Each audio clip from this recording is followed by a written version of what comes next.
Shalom tout le monde. Je voudrais dire à quelqu'un, parce que vous avez vu comment le Seigneur nous a conduits autrement. Nous avions un programme propre à nos habitudes, mais le Seigneur nous a orientés autrement. C'est sûr qu'il y a des gens qui attendaient le message d'aujourd'hui, mais qui ont été surpris parce que le Seigneur a voulu nous gérer en interne. L'illustration que j'aimerais donner à quelqu'un pour bien comprendre ce qui s'est passé ici, c'est que lorsque une femme est fécondée et qu'elle est en gestation, ce n'est pas parce que vous ne voyez pas comment les os se forment dans le fœtus que le fœtus est inexistant. Et même quand vous ne voyez pas le fœtus lui-même, vous pouvez voir que le ventre est en train de prendre du volume. C'est la preuve que quelque chose s'est passé. Alléluia. Donc j'aimerais vraiment dire à quelqu'un qu'il y a beaucoup de choses que Dieu construit en nous lorsque nous passons des moments tels que celui que nous avons passé. Amen. Il y a quelqu'un qui a reçu une portion qu'il n'avait pas lorsqu'il est arrivé ici. Amen. Et pour ceux qui sont sensibles, même dans le sommeil, vous pouvez remarquer des visions. Vous pouvez remarquer que Dieu peut vous ramener dans toute la séance que nous avons eue et vous révéler ce que nos yeux charnels n'ont pas vu. Amen. Je pense là par exemple à la vision que la sœur Ange a eue la semaine passée, où elle est arrivée ici à une séance de mardi et qu'elle a vu une multitude de personnes et une décoration impressionnante ici. Amen. Et que l'Esprit est en train de lui révéler que c'était un lieu de bénédiction et qu'une bénédiction particulière était en train d'être déversée lors des séances du mardi. Amen. Quelqu'un comprend ça? Donc il y a beaucoup de choses qui se produisent en sourdine de la part de Dieu, même lorsque nous ne le constatons pas. Et pour ceux qui connaissent le secret de la prière, pour ceux qui connaissent l'adoration, le pouvoir de l'adoration, le pouvoir de la louange, pour ceux qui savent qu'élever Dieu ou que se laisser conduire par l'Esprit porte toujours des fruits, parce que je vais vous rappeler que l'auteur de l'œuvre, c'est Dieu. Nous, on est comme des employés seulement. Et l'employé suit la vision du PDG, du conseil d'administration, du chef du conseil d'administration. Donc j'aimerais rappeler à quelqu'un que se laisser conduire par Dieu est la chose la plus bénéfique que nous pouvons, vers laquelle nous pouvons aller, ou bien la chose la plus bénéfique sur laquelle nous pouvons miser. David dit qu'il voudrait habiter dans la maison de l'Éternel jusqu'à la fin de ses jours. Habiter dans la maison de l'Éternel, ce n'est pas vivre dans un temple. Parce que beaucoup de gens pensent qu'habiter dans la maison de l'Éternel, c'est aller vivre dans le temple. Non, ce n'est pas ça. Habiter dans la maison de l'Éternel, c'est demeurer dans une certaine atmosphère de proximité, demeurer proche de Dieu. Vous comprenez ce que je dis, non? Voilà, demeurer en communion perpétuelle ou bien permanente avec Dieu. C'est ce que ça signifie. Vous pouvez être à Ngoyo, vous êtes en communion perpétuelle avec Dieu, en communion permanente avec Dieu. Vous n'êtes pas à l'église, mais vous êtes chez vous.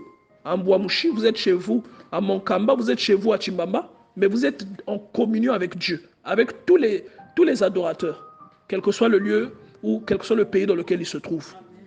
Donc la communion avec Dieu a beaucoup de facettes et beaucoup de mystères. Et ceux qui comprennent, comme je l'ai dit, savent que ce genre de choses procure à la personne qui l'expérimente la croissance nécessaire. Pourquoi je parle de croissance? Parce qu'en tant qu'adorateur, nous avons des niveaux différents. En tant qu'adorateur, nous ne faisons pas toujours... En tant qu'adorateur, nous ne raisonnons pas toujours à la hauteur où nous sommes attendus. Maintenant, après, il y a une acquisition croissante, c'est-à-dire il y a une progression croissante qui fait que cette adoration-là commence à se parfaire. Amen. Ce n'est pas par nos efforts que cette perfection-là arrive, mais c'est au fur et à mesure que cette communion avec Dieu est entretenue. Amen. Donc c'est comme si progressif, c'est comme une guitare que vous accordez. Lorsque vous accordez une guitare avec un accordeur, vous voyez que plus le son se rapproche de la note que vous recherchez, plus la lumière va devenir verte alors qu'elle était rouge. C'est un peu comme ça. C'est-à-dire au fur et à mesure que nous sommes exposés à Dieu, au fur et à mesure nous progressons pour aller vers le parfait où Dieu nous attend. Amen. Vous comprenez? Amen. Donc il y a quelqu'un qui a passé du temps ici, mais qui va apporter des fruits différents à partir d'aujourd'hui. Pourquoi? Parce qu'il y a une chose qui est construite dans la personne sans que cette chose-là ne soit visible. Il y a une activité qui se fait pendant que quelqu'un loue le Seigneur, pendant que quelqu'un adore son Dieu, pendant que quelqu'un prie, pendant que quelqu'un est en train de pleurer d'admiration. Il y a une chose qui se construit à l'intérieur de cette personne qui est très puissante. Qui est très puissante. J'étais en train de parler du psaume 132 ce matin. Le psaume 132 où la Bible dit « Éternel, souviens-toi de David et de toutes ses peines ». Et le psaume en question parle de la promesse que David se fait à lui-même. Il dit « Je ne donnerai pas du repos à mon corps, je ne monterai pas sur le lit où je me couche, jusqu'à ce que j'ai trouvé un lieu pour le puissant de Jacob. » En fait, pourquoi est-ce que David en arrive là? Pourquoi est-ce que ce n'est pas tout le monde qui en arrivé là? Nous savons que David était un chantre et que c'était aussi un adorateur. Il passait beaucoup de temps avec Dieu. Et il y a des régions que tu atteins seulement parce que tu passes beaucoup de temps avec Dieu. Et j'aime répéter l'exemple du congélateur. J'aime dire que si vous prenez une bouteille d'eau qui est chaude, vous la mettez au congélateur, elle finit par prendre la température ambiante du congélateur. Pourquoi? Parce qu'elle est exposée au congélateur. Et si vous prenez la même réalité, vous la transplantez dans le domaine spirituel, que vous passez beaucoup de temps en train de prier Dieu, que vous passez beaucoup de temps en train d'élever Dieu, vous allez remarquer que ce que vous allez manifester après cette période sera différent de ce que vous avez manifesté précédemment. Vous allez remarquer que vous manifestez des choses qui sont à un niveau supérieur. Vous allez manifester des choses parfois qui vont étonner des gens. Il y a des choses que vous sortez, des mystères que vous expliquez. Les gens peuvent se demander qui vous a enseigné ces choses-là. Mais c'est simplement des choses qui vous sont communiquées parce que vous passez du temps avec Dieu. Vous voyez? Est-ce que vous savez que il y a des réflexes tels que le réflexe de succion. Lorsqu'un enfant naît et que on le met sur le sein de sa maman, qui apprend à l'enfant à sucer? Vous voyez, lorsque c'est un embrouillon, il ne sait pas faire ça. Donc il y a des réflexes que vous développez en fonction de l'étape que vous atteignez. Quelqu'un comprend ce que je dis? Lorsque c'est un embrouillon dans le ventre de sa mère, il ne sait pas le faire. Mais pourtant, on sait bien qu'un enfant qui est formé, il suce le pouce même dans le ventre de la maman. Il y a beaucoup de comment vous appelez ça? D'échographies qui montrent ça. Aujourd'hui, des échographies modernes où on filme à l'intérieur, on voit l'enfant, le fœtus, en train de sucer le pouce. Mais quand c'est encore un tétard, quand c'est encore un embrouillon, il ne sait pas le faire. Vous voyez? Et une fois qu'il est sorti, il sait qu'il est à l'extérieur. Il sait retrouver la position du sein. Et il sait qu'il faut sucer, il faut téter pour attirer ce sein en lui. Il y a des réflexes que vous développez. Au départ, quand l'enfant veut faire ses selles, il est couché. Vous voyez ça? Il est couché. Il ne s'accroupit pas. Mais après, vous allez voir que de manière naturelle. Voilà. Donc, il y a des choses de même dans le domaine de l'esprit, dans la foi. Il y a des choses qui naissent, qui se développent au fur et à mesure que vous demeurez en contact avec Dieu. Au fur et à mesure que vous passez du temps auprès de Dieu. Et de même, d'un autre côté, il y a beaucoup de choses qui ne sont pas développées autour de nous parce que justement, ce mouvement, nous ne le faisons pas. Il y a même des gens qui viennent à l'église qui ne connaissent pas ces choses parce qu'ils ne passent pas du temps avec Dieu. Ce n'est pas parce que vous êtes parmi les pains qu'on met à table que vous faites partie des pains qui étaient au congélateur. Vous voyez ça? Ce n'est pas à cause de ça. Celui qui est au congélateur, vous touchez, il est un peu froid. Celui qui était au four, vous touchez, il est un peu chaud. Donc, le lieu dans lequel vous passez du temps va influencer même la température qui vous caractérise. C'est pourquoi celui qui passe du temps même dans le péché, eh bien, il va refléter. Il y a des gens, même quand vous le croisez au marché, vous savez que ça, c'est impudique. L'esprit vous révèle ça. C'est impudique. Il y a des gens, vous pouvez prendre le sang. Vous regardez la personne, vous sentez que cette personne-là, elle est, comment on dit ça? Quelqu'un qui aime, elle est querelleuse. Cette personne est querelleuse. Qui a déjà remarqué ça? Ouais, non. Vous regardez, vous ressentez ça. C'est-à-dire la chose dans laquelle vous passez du temps, elle finit par s'afficher sur vous. Et c'est le même que, en fait, ce que je vous cite, c'est à peu près ce que vous voyez la Bible dire de Moïse, qui passait beaucoup de temps dans la présence de Dieu. Et quand il sortait, la gloire de Dieu pouvait se refléter sur lui. Moïse n'était pas une bougie. Vous voyez ça? C'était un être humain. Quand on dit que son visage rayonnait, vous comprenez que c'est un peu la dimension de ce que les disciples voient en Jésus sur la montagne. C'est cet être intérieur qui reflète la divinité d'une personne. Vous voyez? Donc, plus vous passez du temps avec Dieu, plus vous manifestez des choses. Passer du temps avec Dieu peut se faire de plusieurs manières. Amen. Vous pouvez lire la Bible, c'est passer du temps avec Dieu. Amen. Vous pouvez être en prière, c'est passer du temps avec Dieu. Amen. Vous pouvez chanter des louanges, c'est passer du temps avec Dieu. Amen. Et tout ça va vous donner le même résultat. Cela va vous distinguer. Cela va se refléter en vous. Vous voyez toute la sagesse que vous pouvez remarquer chez David dans les psaumes qu'il fait, de l'analogie par exemple qu'il fait dans le psaume 23 de Dieu qui est le berger et de l'être humain qui est la brebis. En fait, il faut avoir une inspiration redoutable. Il faut être visité par Dieu pour dire des choses comme ça. Vous voyez? Il faut être visité par Dieu. Même dans le comportement qu'il développe. Lorsque vous voyez David dire « Je réveillerai l'aurore », c'est le psaume 57. Voilà. Il dit « Réveille-toi mon luth, réveille-toi ma harpe, je réveillerai l'aurore ». Il a appris ça où? C'est un peu comme si on vous ramenait dans le livre de la Genèse et qu'on vous parle de Abel qui a donné un sacrifice parfait à Dieu. Il a appris ça où? Vous voyez Abraham, Genèse 12, qui sort de son pays, qui arrive parmi les chaînes de Morée, et on dit qu'il a bâti un autel à Dieu. Il a appris ça où? Vous comprenez? Amen. Il y a des choses qui semblent spontanées, donc des choses qui semblent spontanées simplement parce que les gens passent du temps avec Dieu, parce que les gens sont à côté de Dieu. Vous voyez?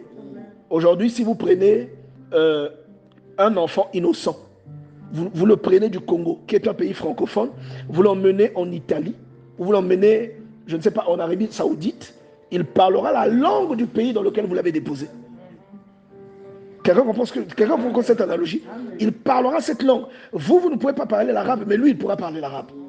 Parce que vous l'avez plongé dans ce milieu et il reçoit toutes les influences de ce milieu.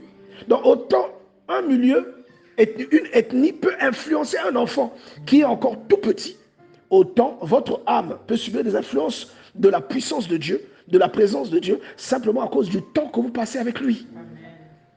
Et sans oublier que le temps que nous passons avec Dieu est un temps où quelque chose en nous est nourri. Vous nourrissez quelque chose en vous. Alléluia. Amen. Vous nourrissez quelque chose en vous. Et lorsque vous êtes nourri avec ce qu'il faut, eh bien, vous développez aussi ce qu'il faut. Et ce que vous développez à la nature de ce avec quoi vous avez été nourri. Ce que vous allez développer, si c'est la nourriture de Dieu que vous mangez, ce que vous allez développer va ressembler à ce que Dieu lui-même manifeste. Amen. Vous voyez? Il y a plein d'exemples comme ça que nous pouvons prendre pour parler un peu de la sagesse de Dieu. Mais j'aimerais rappeler à quelqu'un que des moments comme ça sont importants. Des moments comme ça sont importants où nous prévoyons quelque chose, mais que Dieu nous conduit dans autre chose. Nous avons dit, bon, nous allons nourrir le peuple de Dieu. Aujourd'hui, le pasteur Hilo qui va nous conduire.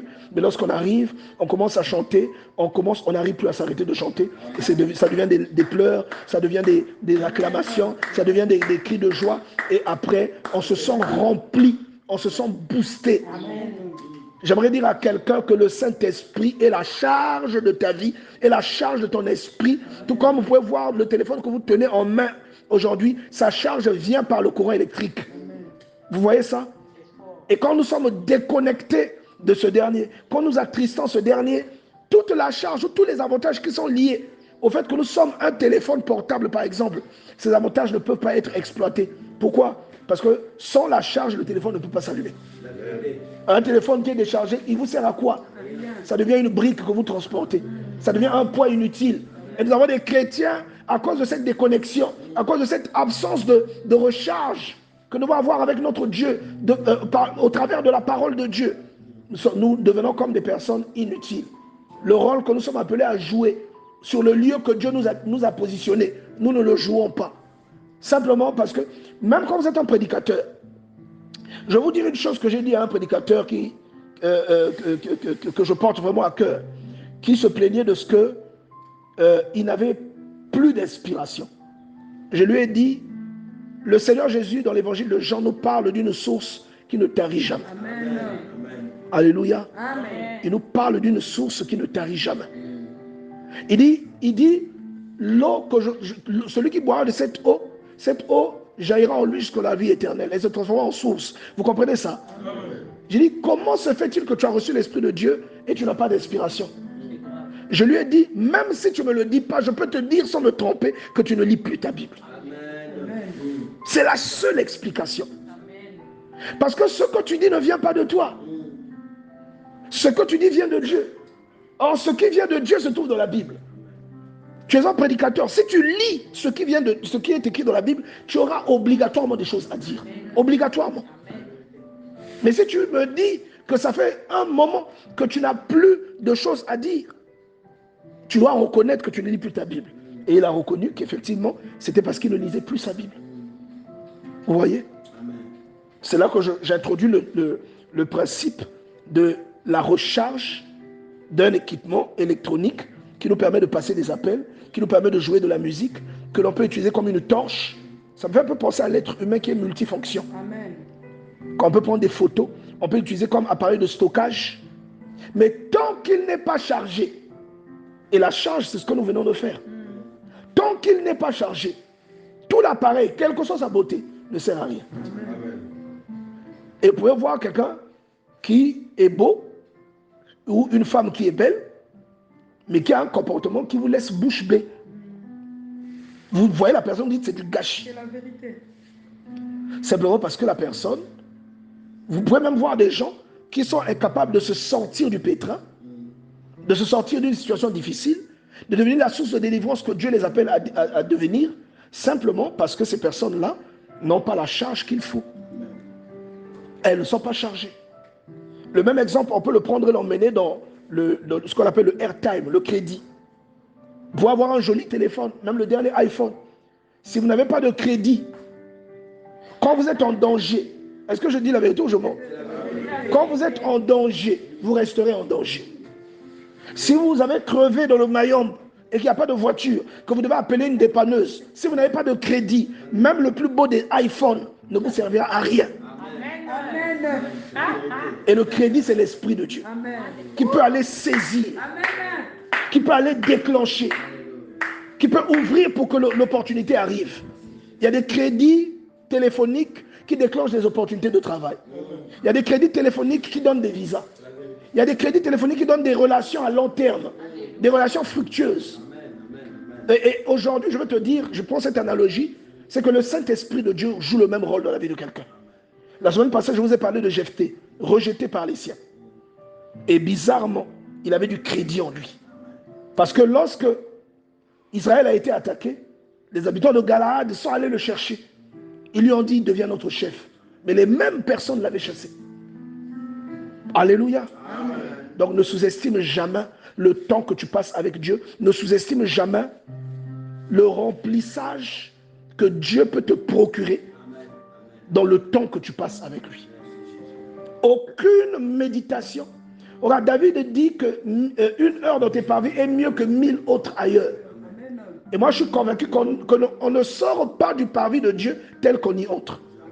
Je suis convaincu que si quelqu'un est entré avec une malédiction, lorsqu'il va ressortir d'ici, la malédiction sera tombée. Je suis convaincu même celui qui était malade, qui entre ici, il est guéri à l'instant où nous parlons au nom de Jésus-Christ. Vous voyez? Pourquoi? Parce que simplement, nous sommes à proximité d'une solution. L'Esprit de Dieu est un peu comme l'analogie que j'ai fait avec le crédit. Le crédit, on ne le voit pas, mais on voit ses actions. Je peux pas, quand vous regardez mon téléphone, vous ne pouvez pas savoir si j'ai du crédit. Mais si j'appelle, vous verrez l'action que le crédit qui est dans le téléphone fait. Amen. Et c'est comme ça que le Saint-Esprit agit. Amen. Le Saint-Esprit peut être dans une personne, même quand vous ne le voyez pas, vous ressentez l'action du Saint-Esprit dans la personne en question. Amen. Alléluia. Amen. Et là où il n'y avait pas de solution, la solution va survenir. Là où quelqu'un a besoin d'une ambulance, dans les pays développés, ou encore quelqu'un a besoin de pompiers pour éteindre le feu. Quand vous avez le Saint-Esprit, il joue le même rôle. Avant même que le feu ne s'allume, lui, il est là, le premier des pompiers. Lorsque vous avez besoin d'une ambulance, le Saint-Esprit est là. Avant que l'ambulance ne soit requise, il vous montre dans le sommeil que quel problème peut se produire et que vous devez éviter. Est-ce que quelqu'un comprend ça? J'aimerais vraiment que nous comprenions que ce que Dieu nous a donné de faire, de vivre, d'expérimenter aujourd'hui, n'est pas quelque chose d'anodin. Vous allez remarquer que les mardis, souvent, ça ne se passe pas comme ça. Mais pourquoi? Qu'est-ce que Dieu gagne à nous à nous emmener comme ça. Et vous sentez qu'on ne nous a pas contraints. Vous sentez que c'est comme si c'est naturellement que nous sommes allés là-bas. Ah, je pense que quelqu'un ne sortira pas d'ici comme il est entré. Alléluia. Ah, je pense que quelqu'un a pris quelque chose, une chose qu'il n'avait pas au moment où il est arrivé ici. Je pense qu'aujourd'hui, si tu es entré les mains vides, tu ressors avec un sac à dos rempli de provisions, rempli de grâce et de bénédictions. Alléluia.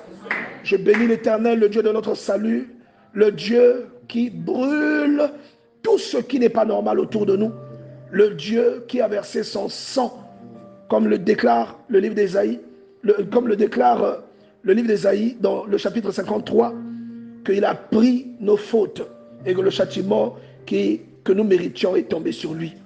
Je bénis le Seigneur qui nous a donné ces moments glorieux et qui nous a enrichis. Je prie pour que demain, lorsque tu seras en face d'une opportunité, que cette opportunité s'ouvre automatiquement à cause de ce que tu as fait aujourd'hui, à cause du temps que tu as passé en prière aujourd'hui, à cause du temps que tu as passé à chanter pour Dieu aujourd'hui. Est-ce que tu peux acclamer le Seigneur, s'il te plaît? Alléluia. Amen. Alléluia. Ministère Bethesda. Ministère Bethesda. Ministère Bethesda.